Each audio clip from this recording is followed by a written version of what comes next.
The story is told in 1 Kings about the prophet Elijah.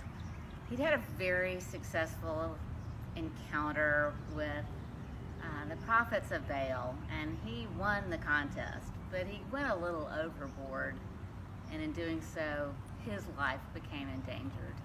So he fled, and he was really frightened. And in 1 Kings 19, this is what God says to Elijah. The Lord said, "Go out and stand at the mountain before the Lord. The Lord is passing by." A very strong wind tore through the mountains and broke apart the stones before the Lord. But the Lord wasn't in the wind. After the wind, there was an earthquake. But the Lord wasn't in the earthquake. After the earthquake, there was a fire. But the Lord wasn't in the fire. After the fire, there was a sound. Thin, quiet. When Elijah heard it, he wrapped his face in his coat. He went out and stood at the cave's entrance. A voice came to him and said, "Why are you here, Elijah?" Elijah was terrified for his life. He was really in despair. And in that despair, God came to him in a sound, thin, quiet. Or maybe you've heard the translation that reads, "A still, small voice."